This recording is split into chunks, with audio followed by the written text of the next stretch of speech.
Hello everybody. आज हम discuss करेंगे एक नई यूनिट जिसका नाम है alcohol, phenols and ethers. Board exam के अंदर ये 5 मार्क्स की यूनिट है। इस वीडियो के अंदर हम आज केवल और केवल बेसिक चीज़ों को ही डिस्कस करेंगे। तो सबसे पहले हम डिस्कस करते हैं कि अल्कोहल्स क्या होते हैं। अल्कोहल्स ऐसे कंपाउंड्स होते हैं जिनके अंदर हाइड्रोक्सी ग्रुप पाया जाता है, यानी कि OH ग्रुप। इस OH ग्रुप को हाइड्रोक्सी ग्रुप कहा जाता है। ये किसी भी एल्काइल ग्रुप से अगर लगा होगा, एल्काइल यानी कि जैसे कि ये कार्बन की चेन है, ये एल्काइल पार्ट होता है, तो इस पे अगर OH लगा हुआ है तो ये आपके पास एक अल्कोहल है। इसके एग्जाम्पल के ऊपर फोकस करें। जैसे कि पहला एग्जाम्पल है CH3CH2OH।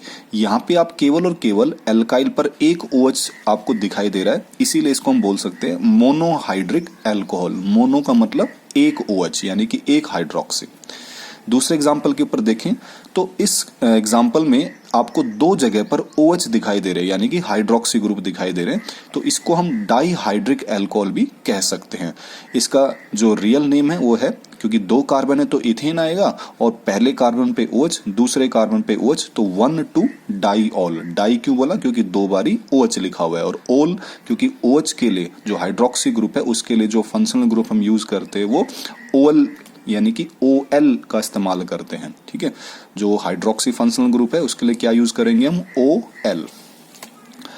तीसरा एग्जांपल आप फोकस करें तो आप देख रहे हो कि तीन जगह पर OH लगे हुए हैं, यानी कि ये ट्राई यानी कि तीन, ट्राईहाइड्रिक अल्कोहल। इसका नाम देखें तो पहला कार्बन, दूसरा कार्बन और तीसरा कार्बन, तीनों कार्बन पे एक एक OH। तो तीन कार्बन को तो बोलते हैं हम प्रोपेन, और पहले पे, दूसरे पे और तीसरे पे क्या लगा हुआ है? ऑल। तो 1 2 3 ट्राई ऑल। इसका जो नाम है वो ग्लिसरॉल भी है, जो कि आपने सोप एंड डिटर्जेंट के अंदर पढ़ा था। इसी तरह से आप चौथे एग्जाम्पल में फोकस करें तो अब की बार हमने क्या दिखाया? बहुत सारे OH दिखाए हुए हैं अलग अलग कार्बन पे, तो इसको हम बोलेंगे पॉली, यानी कि जहां पर तीन या तीन से ज्यादा अगर आपके पास OH ग्रुप दिखाई दे रहे हैं तो उसको आप पॉली के केस में आप कंसिडर कर सकते हो। यहाँ आपने फोकस करना है, यहाँ पे हमने सीखना है कि हम किसको हम प्राइमरी अल्कोहल बोलेंगे, किसको सेकेंडरी और किसको टर्सरी। तो पहले एग्जाम्पल पे फोकस करें आप। जिस कार्बन पे OH लगा हुआ है उस कार्बन पे अगर आप देखोगे तो एक ग्रुप आपको दिखाई दे रहा है, तो एक ग्रुप है, एल्काइल ग्रुप है ये, तो इसको हम बोलेंगे प्राइमरी अल्कोहल। इसको आप ऐसे भी सीख सकते हो। आपको पता है भी एक कार्बन पे 4 हाइड्रोजन लगे होते हैं। एक कार्बन पे जो हाइड्रोजन है वो कितने लगे होते हैं? 4। उसमें से एक हाइड्रोजन की जगह तो OH आ गया, बाकी रह गए 3 हाइड्रोजन। तो इस कार्बन पे आपको 2 हाइड्रोजन तो दिखाई दे रहे हैं, इसका एक हाइड्रोजन गायब है। तो जितने हाइड्रोजन गायब है वही, उसके हिसाब से हम इसको प्राइमरी, सेकेंडरी और टर्सरी कंसिडर कर सकते हैं। तो क्योंकि यहाँ पे एक हाइड्रोजन गायब है तो इसको हम प्राइमरी अल्कोहल भी कह सकते हैं। तो इस तरह से भी आप इसको, इस कंसेप्ट को सीख सकते हैं। सेकेंडरी अल्कोहल में देखो आप, जिस कार्बन पे OH लगा हुआ है उस कार्बन पे देखो कितने ग्रुप है? 2 ग्रुप है, 2 एल्काइल ग्रुप है, तो सेकेंडरी। या फिर इस पे देख लो भाई, इस कार्बन पर 3 हाइड्रोजन होने चाहिए थे यहाँ पे, क्योंकि एक हाइड्रोजन की जगह तो OH आ ही चुका है, उसको तो आना ही है। तो इस कार्बन पे कितने हाइड्रोजन गायब है? तो 2 हाइड्रोजन गायब है, तो इसीलिए से सेकेंडरी। क्लियर? इसी तरह से आप टर्सरी को समझ चुके होंगे। नेक्स्ट हमारे पास है एलाइलिक अल्कोहल। क्या होता है? एलाइलिक की पहचान क्या होती है? आप इस एग्जाम्पल में फोकस करें। कार्बन कार्बन डबल बॉन्ड हो और उस कार्बन के नेक्स्ट पर एक कार्बन हो। देखो, कार्बन कार्बन डबल बॉन्ड और इस कार्बन के नेक्स्ट पर एक कार्बन हो। ये कार्बन इस कार्बन के इधर भी हो सकता था।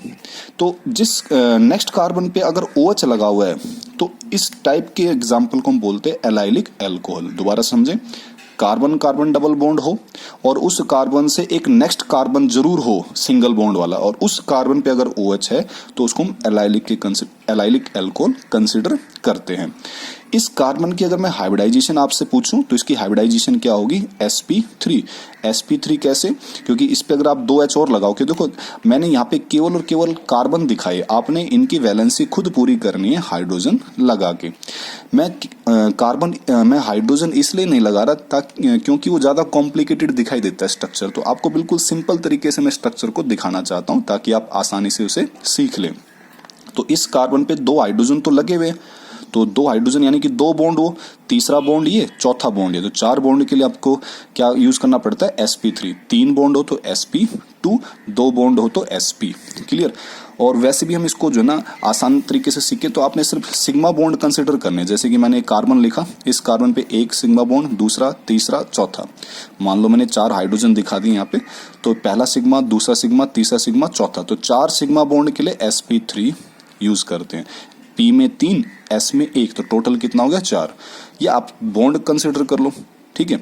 तो इस तरह से अपने हाइब्रिडाइजेशन को देखना है। नेक्स्ट हम डिस्कस करेंगे बेंजाइलिक अल्कोहल। बेंजाइलिक अल्कोहल भी बिल्कुल इसी तरह से देखना आपने।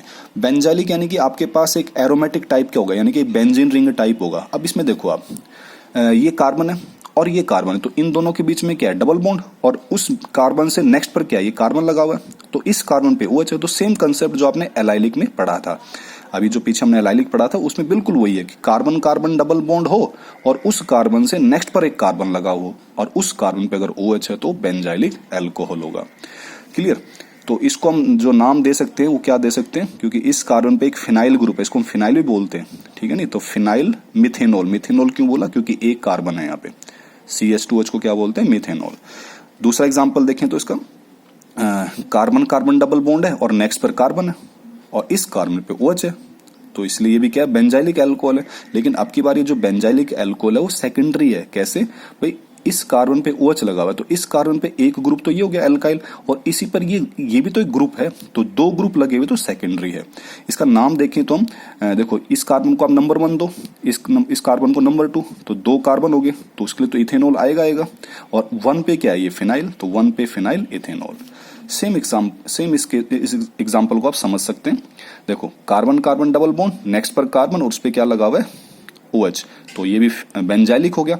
अब यहाँ पे काउंटिंग करो, देखो 1 2 3, तो 3 के लिए क्या होगा, प्रोपेन। 2 क्यों बोला, क्योंकि नंबर 2 पे OH है, तो OH को हम क्या बोलते हैं, ऑल, और नंबर 2 पे ही क्या लगा हुआ है, फिनाइल, तो 2 फिनाइल। और इसको टर्सरी क्यों कहा गया, क्योंकि जिस कार्बन पे OH लगा हुआ है उस कार्बन पे 3 ग्रुप है। कैसे, पहला ग्रुप, दूसरा ग्रुप और ये तीसरा ग्रुप, तो टर्सरी। उम्मीद करता हूं आपको समझ में आ रहा होगा वीडियो। नेक्स्ट हमारे पास है विनाइलिक अल्कोहल। विनाइलिक अल्कोहल की पहचान क्या होती है कि कार्बन कार्बन डबल बॉन्ड हो और उसी पर जस्ट OH लगा हुआ हो, चाहे वो OH इधर लगा हो या इधर। जबकि बेंजाइलिक में क्या था कि कार्बन कार्बन डबल बॉन्ड से नेक्स्ट पर कार्बन होना चाहिए था, यहाँ पे ऐसा नहीं है। यहाँ पे कार्बन कार्बन डबल बॉन्ड पे नेक्स्ट पर सीधा OH लगा हुआ है, तो उसको हम बोलेंगे विनाइलिक अल्कोहल। अब हम सीखते हैं IUPAC नोमेनक्लेचर। हमने IUPAC में सीखा हुआ है भी एल्केन का ई हटाकर और ओल जोड़ना है, ओल, तो उसको हम बोलेंगे एल्केनॉल। कुछ और बेसिक बातें जो हम इसके अंदर सीखनी हमने, कि जब आप पेरेंट चेन को चुनोगे तो उस पेरेंट चेन में आपने ध्यान रखना है कि कार्बन की लंबी चेन होनी चाहिए और उसके अंदर OH का होना जरूरी है। दूसरा, जैसे कि आप इसमें देखो, पहला कार्बन, दूसरा, तीसरा, तो 1 2 3, इधर से भी 1 2 3, तो कहीं से भी आप इसको कंसिडर कर लो, तो 1 2 3 मैंने इसको कंसिडर कर लिया पेरेंट चेन।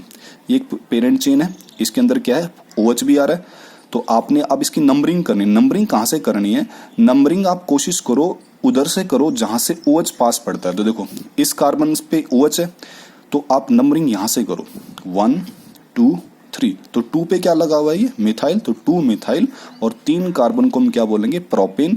1 क्यों बोला, क्योंकि पहले कार्बन पे क्या है, OH। क्लियर। इसके अंदर एक और रूल दे रखा है, जो एल्केन का जो E होता है ये हमें तभी हटाना पड़ता है जब हमारे किसी एग्जाम्पल के अंदर केवल एक ही OH हो। अगर एक से ज्यादा OH आते हैं तो वहां पे हमें एल्केन का E नहीं हटाना होता। क्लियर। एक और एग्जाम्पल आपने फोकस करना है, अगर कहीं भी आपके पास साइक्लिक अल्कोहल मिल जाए, जैसे ये साइक्लिक अल्कोहल है, क्योंकि साइक्लिक ये बेंजीन टाइप का नहीं है, बेंजीन में तो क्या होता है, डबल सिंगल आता है, तो ये आपके पास क्या है, एक साइक्लिक फॉर्म है। तो साइक्लिक फॉर्म में हमें क्या करना पड़ता है, जो ये एल्केनॉल है इससे पहले हमें एक प्रीफिक्स लगाना पड़ता है साइक्लो। जैसे एग्जांपल के तौर पे इस पे देखें आप, तो एक और चीज में ध्यान रखना है कि जो OH जिस कार्बन पे लगाओ, जैसे यहाँ इस कार्बन पे ये OH लगा हुआ, तो उस कार्बन को आपने नंबर 1 भी देना है। ये केवल और केवल साइक्लिक के लिए है। तो देखो, इस कार्बन को मैं नंबर 1 दिया, नंबर 2 पे क्या है, मिथाइल, तो 2 पे मिथाइल। अब हमने एल्केनॉल यानी कि एल्केनॉल वर्ड लिखना है, तो एल्केनॉल कितने कार्बन के, 1 कार्बन 2 3 4 5 कार्बन, तो 5 कार्बन के लिए हम क्या बोलेंगे, पेंटेनॉल। तो उससे पहले क्या लगाना है, साइक्लो वर्ड लगाना है। सिमिलरली हमें फिनोल के बारे में सीखना है, तो अल्कोहल के बारे में अगर आपने अच्छे से सीख लिया तो फिनोल के बारे में अब अच्छे से सीख सकते हो। तो जैसे फिनोल में क्या होता है, अगर बेंजीन रिंग के ऊपर अगर OH ग्रुप लगा हो तो फिनोल है, वो डायरेक्ट लगा हो, ठीक है नहीं। जैसे आप इसमें जितने भी एग्जाम्पल देख रहे हो, बेंजीन के ऊपर डायरेक्ट OH लगा हुआ है। तो जो पहले एग्जाम्पल हो मोनोहाइड्रिक फिनोल के, मोनो का मतलब आप समझ गए होंगे भी एक OH, ये सारे के सारे एग्जाम्पल वाले कौन से हैं जिसमें एक OH लगा हुआ है, इसको फिनोल बोलते हैं। अगर CH3 लगा हो, ये पोजीशन ऑर्थो होती है, ये मेटा होती है, ये पैरा। तो अगर OH के साथ अगर आपके पास मिथाइल ग्रुप अगर लगा हो बेंजीन के ऊपर तो उसको हम सरीसोल का नाम देते हैं, ठीक है। तो क्योंकि ऑर्थो पोजीशन पे तो ऑर्थो सरीसोल, ये मेटा पोजीशन पे तो मेटा सरीसोल, और इसी तरह से ये पैरा पोजीशन पे है तो पैरा सरीसोल। डाईहाइड्रिक में आपने क्या देखा भी, 2 OH ग्रुप लगे हो तो डाईहाइड्रिक होते हैं, ठीक है। ये जैसे नाम के कैटिकॉल, रिसोर्सिनोल, ये आपको याद रखने पड़ेंगे इनका, ठीक है, क्योंकि ये इनका कॉमन नेम है, आपको इनको याद रखना पड़ेगा। बेंजीन 1,2 डाइयोल क्यों बोला, क्योंकि बेंजीन 1 पोजीशन पे और 2 पोजीशन पे क्या लगा OH, तो बेंजीन 1,2 डाइयोल। ट्राईहाइड्रिक में क्या होगा, जब 3 OH लगे हों। क्लियर। कुछ चीजें आपने और ध्यान इसमें रखना है, अगर कई बार बेंजीन पर OH के अलावा कोई कार्बोनाइल या कोई एसाइल ग्रुप अगर लगे हों, कार्बोनाइल कौन कौन से होते हैं, जैसे कि एल्डिहाइड होता है, कीटोन के अंदर कार्बोनाइल आता है, एसिडिक एसिड यानी कि कार्बोक्सिलिक एसिड के अंदर क्या आता है, कार्बोनाइल। कार्बोनाइल क्या होता है, कार्बोनाइल का मतलब होता है C डबल बॉन्ड O, इसको बोलते हैं कार्बोनाइल। तो अगर ये OH के अलावा ये ग्रुप भी अगर आते हैं तब OH को हमने सब्स्टिट्यूएंट मानना है, उसको हमने प्रिंसिपल नहीं मानना, मेन ग्रुप नहीं मानना, ठीक है, उसको हमने क्या मानना है, सब्स्टिट्यूएंट। और उसका नाम हमने किसे देना, हाइड्रोक्सी से देना। तो जैसे आपके पास CHO, तो CHO किसके लिए होता है, एल्डिहाइड के लिए। तो एल्डिहाइड के अंदर क्या होता है, कार्बोनाइल, तो इसको हम आपकी बार प्रायोरिटी देंगे, ठीक है। तो इसको हम 1 मानेंगे क्योंकि CHO इस कार्बन पे लगा हुआ है तो 1, और 2 पे क्या लगा हुआ है, OH। तो क्योंकि OH को अब की बार हमने हाइड्रोक्सी बोलना है, ऑल नहीं बोलना है, इसको ऑल तब बोलना है जब इसकी प्रायोरिटी ज्यादा हो, ठीक है। तो 2 पे हाइड्रोक्सी, और क्योंकि इस पूरे कंपाउंड को हम, इतने कंपाउंड को हम बोलते हैं बेंजल्डिहाइड। क्लियर। सेम इस केस को देखो, क्योंकि COOH आ गया, ये कार्बोक्सिलिक ग्रुप आपके पास है, तो इसके अंदर कार्बोनाइल ग्रुप है CO is the carbonyl group, तो ये इसकी प्रायोरिटी OH से क्या होगी, ज्यादा होगी। तो नंबर 1 इसको देंगे हम, नंबर 2, नंबर 3, नंबर 4। तो इसलिए इन OH को हम क्या बोलेंगे, हाइड्रोक्सी। तो कौन सी पोजीशन पे, 2 और 4 पे हाइड्रोक्सी कितनी बार है, 2 बार। तो 2 के लिए हम क्या यूज करेंगे, डाई। और क्योंकि इतने पार्ट को हम बेंजीन के ऊपर अगर COOH लगा होता है तो उसको हम बेंजोइक एसिड बोलते हैं, ठीक है। एक और चीज आपने ध्यान देना है कि अगर कार्बन के ऊपर, एक ही कार्बन के ऊपर अगर 2 बारी OH ग्रुप आ जाते हैं, एक कार्बन के ऊपर 2 बारी अगर OH ग्रुप आते हैं तो ऐसे कंपाउंड अनस्टेबल होते हैं। और स्टेबल बनने के लिए क्या होते हैं, फिर अपने में से एक वाटर मॉलिक्यूल को बाहर निकालते हैं। तो जैसे ये वाटर मॉलिक्यूल बाहर निकालेगा तो आप देखोगे कि CH3 C double bond OH ये एल्डिहाइड में चेंज हो जाएगा या फिर ये कार्बोक्सिलिक एसिड में चेंज होगा। अगर मैं यहाँ पे H की जगह CH3 लिख दूं, ठीक है नहीं, CH3 यहाँ पे मैं लिख देता हूं, तो ये कीटोन में भी चेंज हो सकता है, यानी कि ये अब ये दूसरी फॉर्म में चेंज होगा।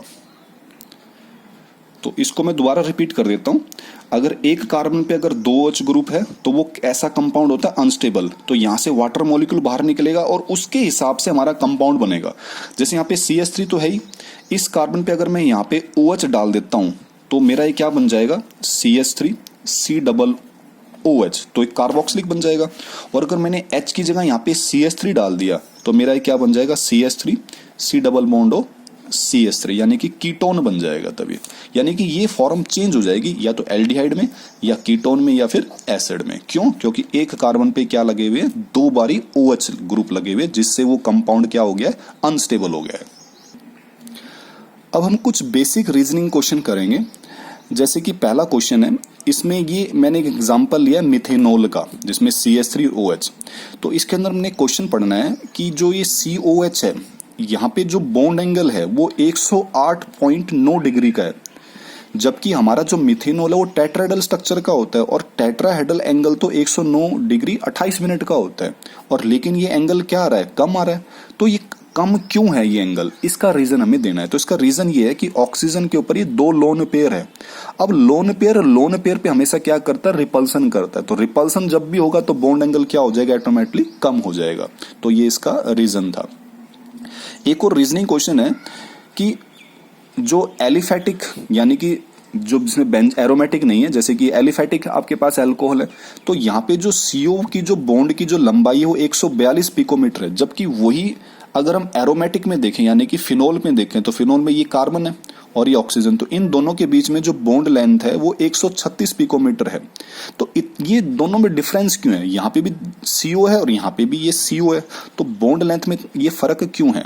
तो इसका कारण ये है कि फिनोल में जो ऑक्सीजन के पास जो लोन पेयर होते हैं वो रेजोनेंस में आ जाते हैं। जैसे इसके पास लोन पेयर है तो ये रेजोनेंस में जैसे आएगा तो सिंगल बॉन्ड की जगह क्या बन जाएगा, ये डबल बॉन्ड, और डबल बॉन्ड सिंगल बॉन्ड से क्या होता है, छोटा होता है, इसीलिए इसकी बॉन्ड लेंथ क्या होती है, वो कम होती है। किसके मुकाबले में, मिथेनॉल के मुकाबले में, क्योंकि मिथेनॉल में तो रेजोनेंस नहीं होता है।